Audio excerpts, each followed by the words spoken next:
बच्चों आज हम लोग फंक्शन में सीखेंगे इनवर्स ट्रिग्नोमेट्रिक फंक्शन में y is equal to cos inverse x। तो कास इनवर्स फंक्शन को आज हम लोग समझेंगे।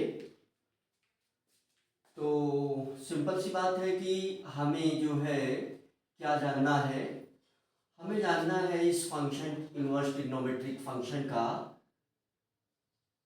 कास इनवर्स x। तो हमको क्या क्या जानना है इसका, हमें जो है जानना है इसका डोमेन जानना है, रेंज जानना है और ग्राफ जानना है ना।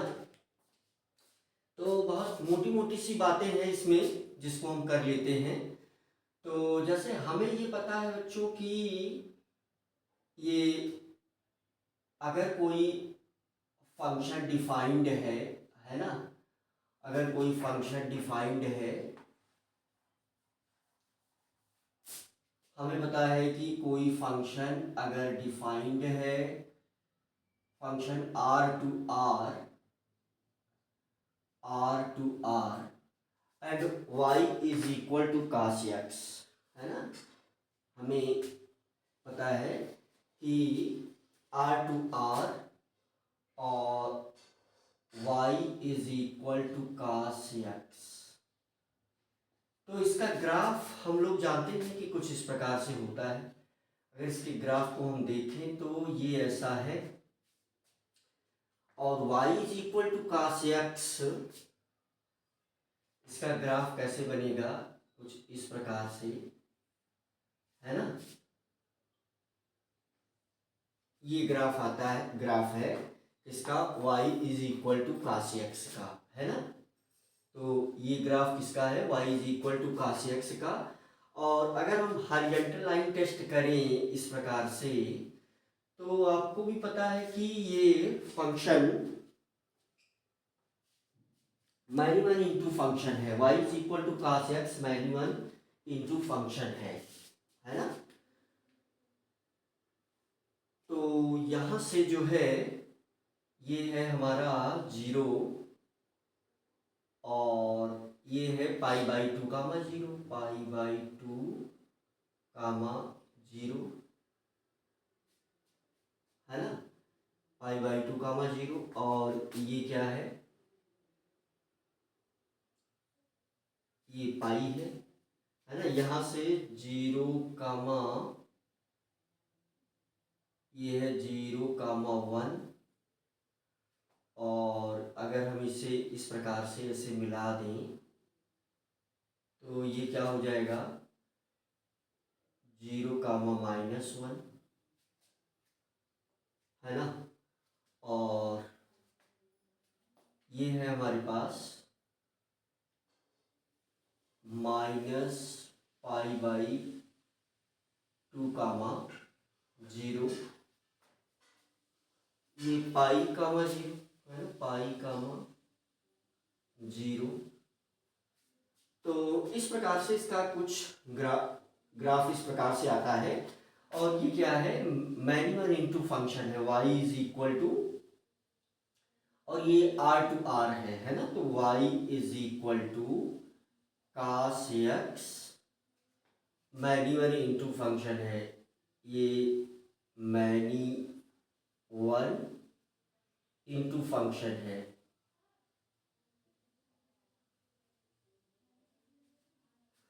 और मैग्नीमन इंटू है तो फिर इसका इनवर्स डिफाइंड होगा नहीं, इनवर्स इज नॉट डिफाइंड, है ना, इनवर्स इज नॉट डिफाइंड। इसका जो है इनवर्स डिफाइंड नहीं होगा, है ना। यहाँ पर pi by 2 inverse is not defined, inverse is not defined, inverse इसका डिफाइंड होगा नहीं, है ना, क्योंकि यहाँ पर डोमेन और रेंज दोनों ही रियल है ना। यहाँ पर डोमेन और रेंज दोनों क्या है, रियल है, इसलिए इसका इनवर्स डिफाइंड नहीं होगा। ये यहाँ से π/2, ये पॉइंट कहाँ है, यहाँ पर। तो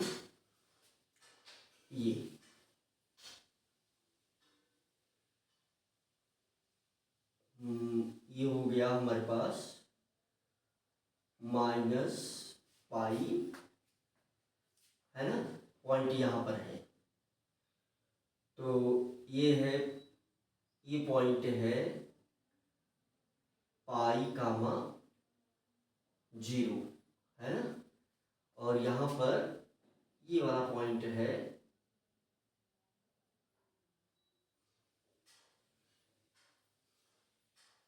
π,-π,0, राइट।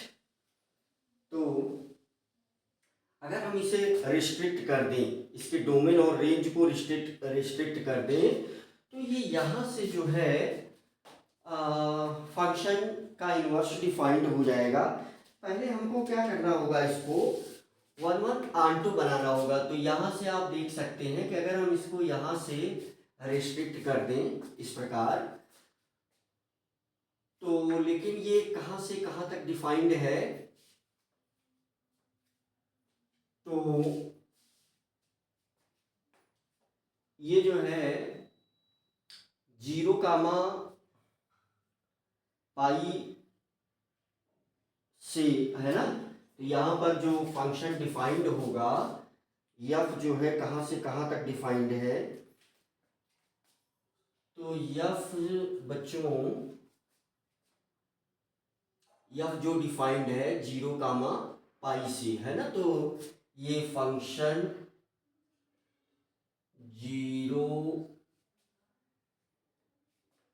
है ना, ये कहाँ से कहाँ तक डिफाइंड है, तो 0,π से ये -1,1, है ना, -1,1, -1,1। तो अगर डोमेन रेंज को हमने रिस्ट्रिक्ट कर दिया, है ना, फिक्स कर दिया, तो फिर अब ये जो y = cos x होगा, इसके लिए जो y = cos x है, y = cos x,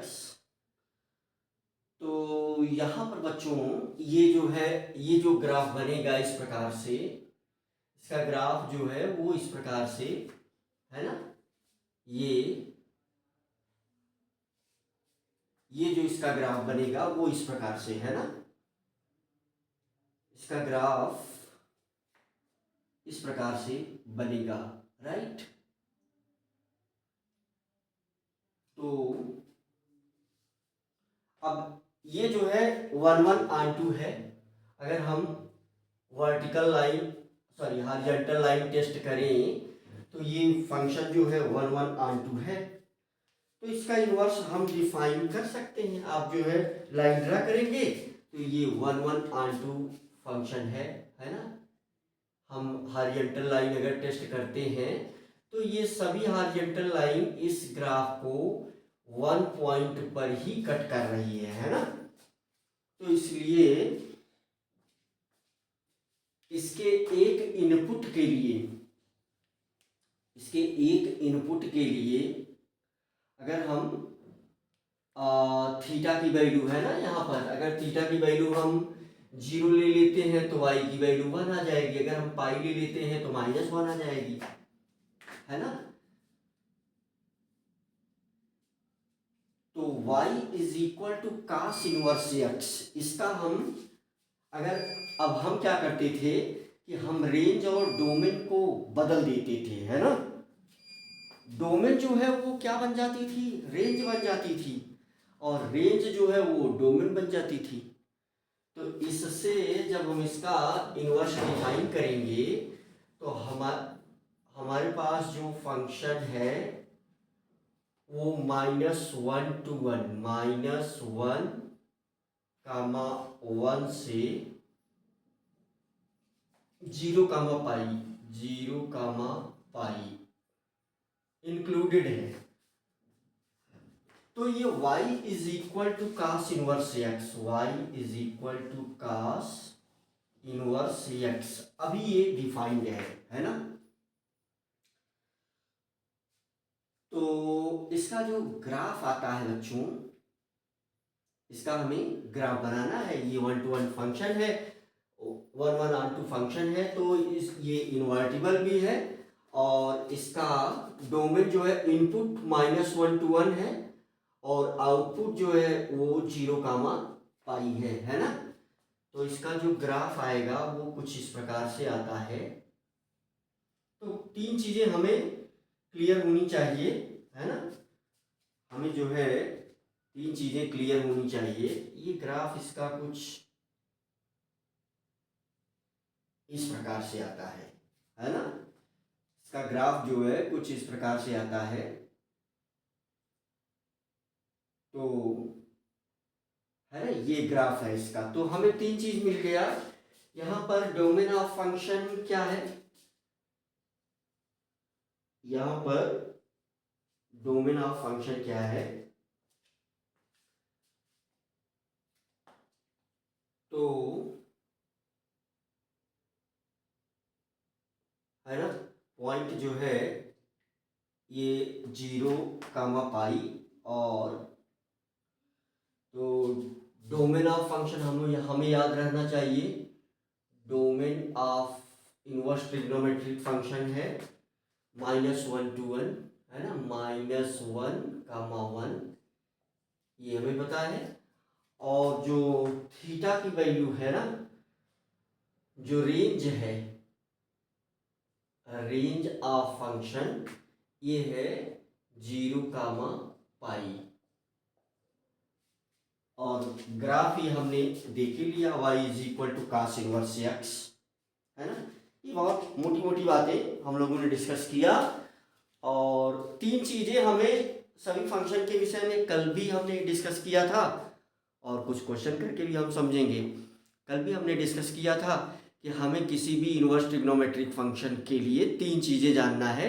उसका डोमेन जानना है, रेंज जानना है फंक्शन का, और ग्राफ जानना है ना।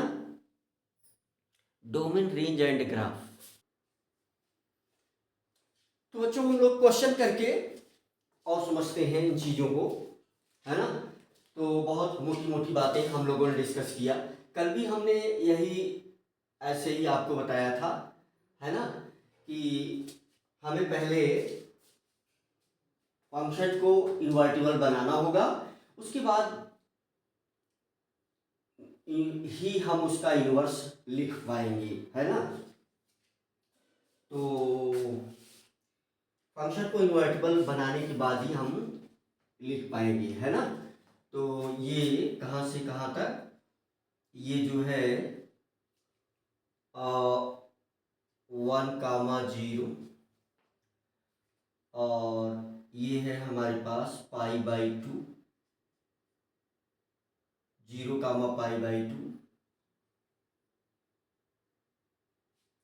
ये है 0, π/2, और यहाँ पर है ये पॉइंट है हमारे पास 0,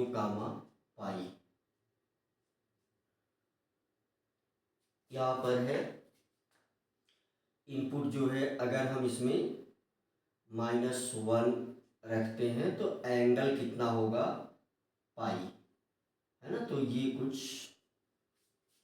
अगर हम इनपुट 1 रखते हैं तो एंगल, है ना, अगर हम इनपुट क्या रखते हैं, 1 रखते हैं, ये इसका ग्राफ हो गया। अगर हम इसमें आप ध्यान दें, अगर हम इस फंक्शन में इनपुट यानी x की वैल्यू को 1 रखते हैं तो y कितना हो जाएगा, 0, है ना। और अगर हम इसमें इनपुट में -1 रखते हैं x की वैल्यू को, तो एंगल जो हमें मिलेगा वो पाई मिलेगा, है ना, 180 डिग्री। हमें वैसे भी पता है ना। तो चलो हम लोग क्वेश्चन करते हैं। तो क्वेश्चन देखो कुछ ऐसे ही, कुछ छोटे छोटे क्वेश्चन हम लोग करते हैं। जैसे ये क्वेश्चन दिया गया, find the domain of function, find the domain of function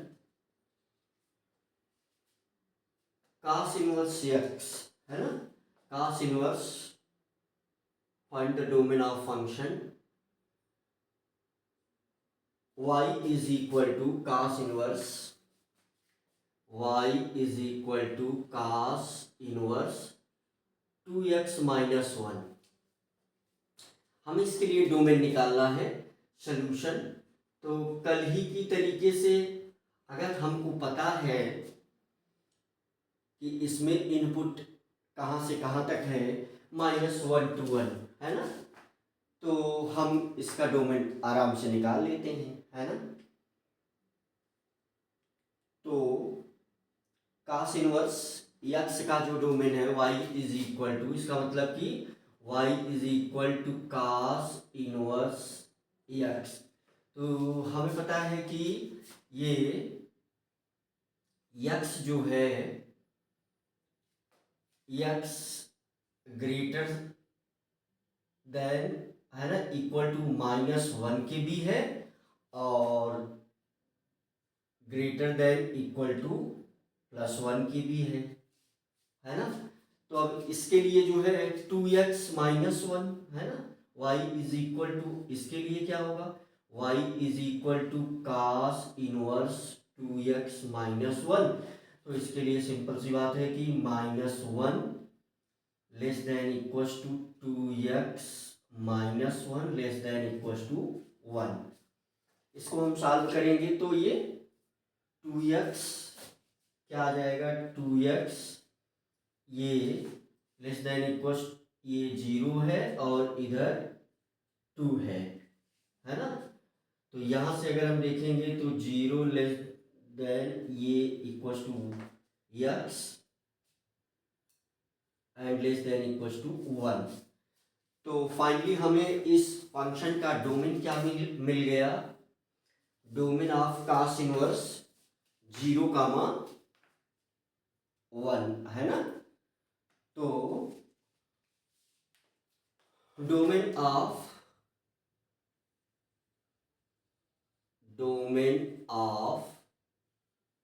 cos inverse 2x minus 1 is 0, 1। तो ये हमको डोमेन मिल गया 0, 1। तो ऐसे छोटे मोटे क्वेश्चन मुझे लगता है प्रिंसिपल वैल्यू आप कैलकुलेट ही कर लेंगे। तो प्रिंसिपल वैल्यू के लिए हमें क्वेश्चन नहीं करना है, कुछ और दूसरे क्वेश्चन हम लोग करके देखते हैं और समझते हैं इन चीजों को थोड़ा सा और, राइट।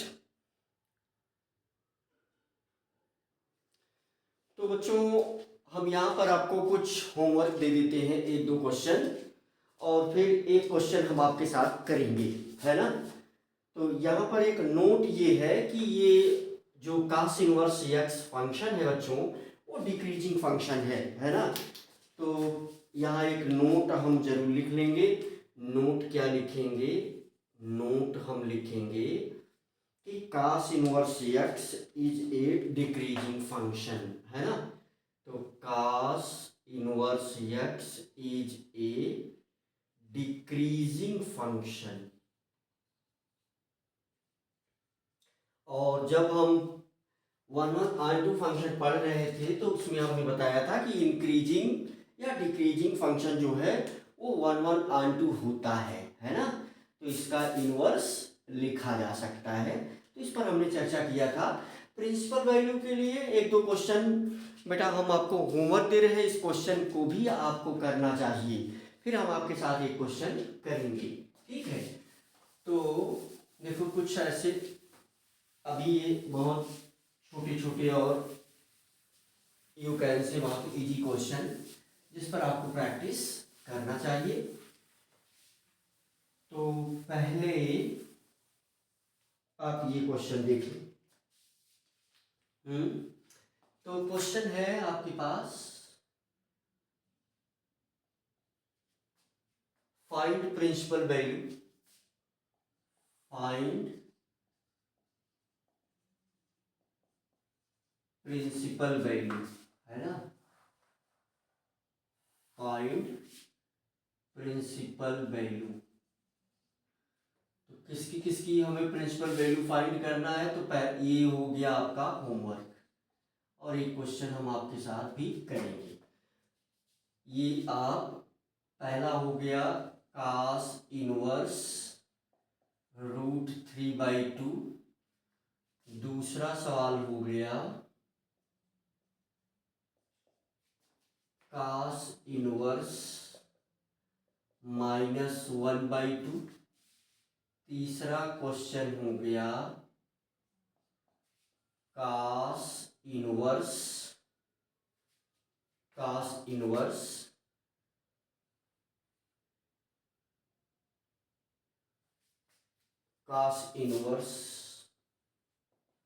साइन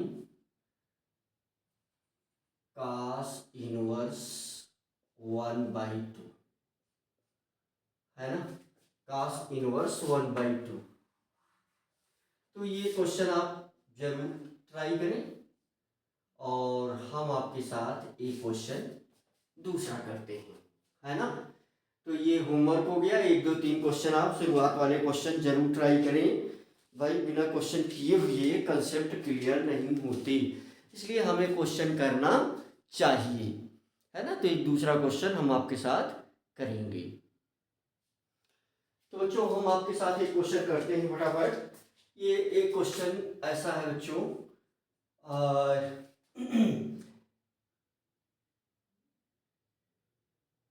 इफ क्वेश्चन है, if x, y, z belongs -1, 1 such that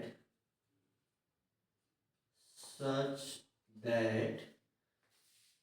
sin inverse x, है ना, cos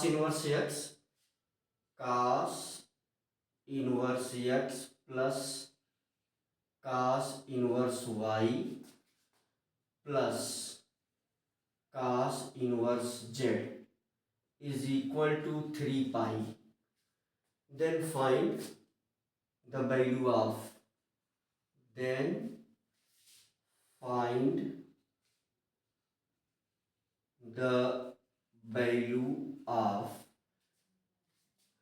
तो पहला क्वेश्चन है, इसमें हमसे फर्स्ट क्वेश्चन पूछ रहा है xy plus yz plus zx, है ना, xy yz zx। पहला क्वेश्चन ये पूछ रहा है। दूसरा क्वेश्चन हमसे पूछ रहा है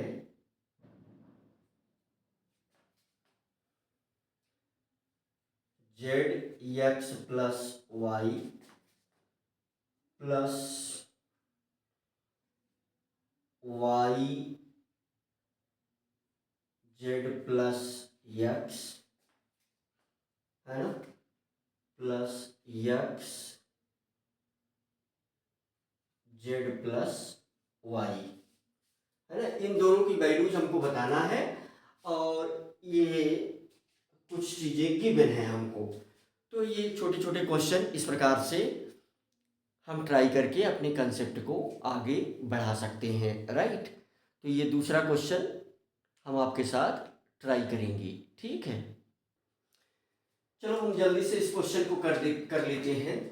तो बच्चों ये डोमेन और रेंज का ही क्वेश्चन है, हमें डोमेन और रेंज पता है, तो फिर क्वेश्चन बहुत ही इजी है। जल्दी से देखो हम इसको कैसे करते हैं। हमको यह इनपुट पता है ना, हमको इनपुट पता है, सॉल्यूशन। तो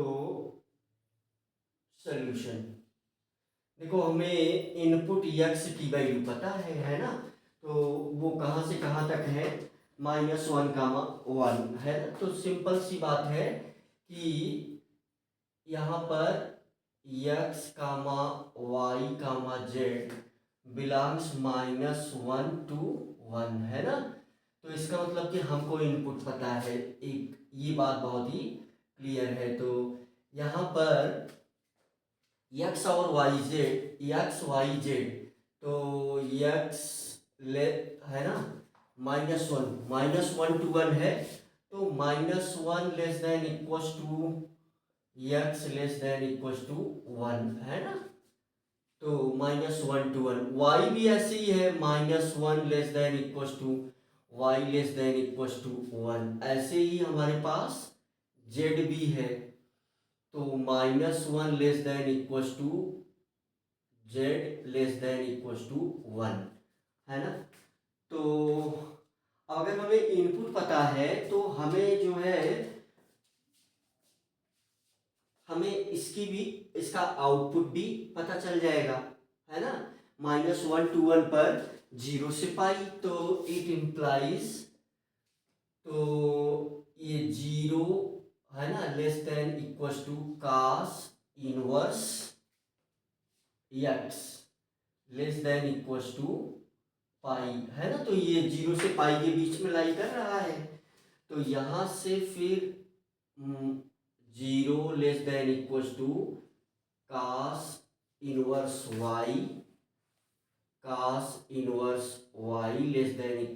पाई, है ना। और ऐसे इसके लिए भी है कि 0 cos इनवर्स z पाई। तो हमें एक चीज गिवन है ना। सिंस, अब यहाँ पर आप ध्यान देंगे, यहाँ पर एक चीज हमको ये गिवन है, देखो हमें गिवन क्या है, हमें गिवन ये लाइन है कि इन तीनों को सम करेंगे तो 3 पाई आना चाहिए। तो इससे एक ही कंक्लूजन हमें मिलेगा, है ना। सिंस कास, है ना, cos inverse x plus cos inverse y plus cos inverse z = 3 pi, ये हमको गिवन है ना। ये क्या है, गिवन है। तो अगर ये गिवन है बच्चों, तो इसका मतलब कि कास इनवर्स x भी क्या है, कास इनवर्स x वो क्या है, पाई है ना। कास इनवर्स x क्या है, पाई है। तो इसका मतलब क्या हुआ, इसका मतलब कास पाई यहाँ पर हमें x की वैल्यू फाइंड आउट करना है ना, क्योंकि तभी ये 3 पाई होगा इसको ऐड करने पर। कास इनवर्स x जो है वो क्या है, पाई है ना। तो ही जो है ये हमें मिलेगा। इसका मतलब कि यहाँ से x की वैल्यू हमें क्या मिल जाएगी, x = -1, है ना, x = -1। और ऐसे जो है y भी जो है क्या है, -1 है, और z भी -1 है। y भी -1, z भी -1, है ना। तो x y z की हमें वैल्यू मिल गई। तो पहले क्वेश्चन में हम इसको रख देते हैं, पहला x y z। तो फर्स्ट में जो है ये x y y z z x, तो -1 मल्टीप्लाइड -1 है ना, प्लस -1 मल्टीप्लाइड -1, और plus -1 multiplied -1, this will equal to 3, है ना। दूसरा क्वेश्चन, तो ये अभी बहुत छोटे छोटे क्वेश्चन हम लोग कर रहे हैं, लेकिन प्रैक्टिस स्टार्टिंग के लिए जो बहुत ही वीक स्टूडेंट है तो वो भी इन चीज़ों को आराम से कर सकता है ना। तो जैसे अगर हम इस चीज़ को सॉल्व करेंगे, सेकेंड वाला इसको अगर हम सॉल्व करेंगे, भाई ब्रैकेट ओपन कर लेंगे, फिर अगर हम इसको ऐड करेंगे तो क्या आएगा, 2xy, है ना, 2xy 2yz 2zx, ये क्या आएगा, +2yz +2zx। अगर हम इसको ब्रैकेट ओपन करके ऐड करेंगे तो ये यही आएगा, है ना। तो यहाँ पर जो है सिंपल सी बात है कि इसका क्या हो जाएगा 2 है ना इंटू -1 इंटू -1। तो ऐसे सबका ही हो जाएगा। इसका मतलब कि हम इसको यहाँ पर ऐसे भी लिख सकते हैं, है ना। तो 2 within bracket x y 2 within bracket x y plus y z plus z x. तो एक्स वाई जेड एक्स की वैल्यू हमने देख ही लिया 1 ही आ रही है। तो 2 इंटू 3 इज इक्वल टू 6, है ना। तो ये दूसरा क्वेश्चन हमने ट्राई किया आपके साथ। ऊपर हमने 3 क्वेश्चन दिए हैं बहुत छोटे छोटे आपको करने के लिए। तो ऐसे ही इन छोटे मोटे क्वेश्चन को हम डील कर सकते हैं, राइट।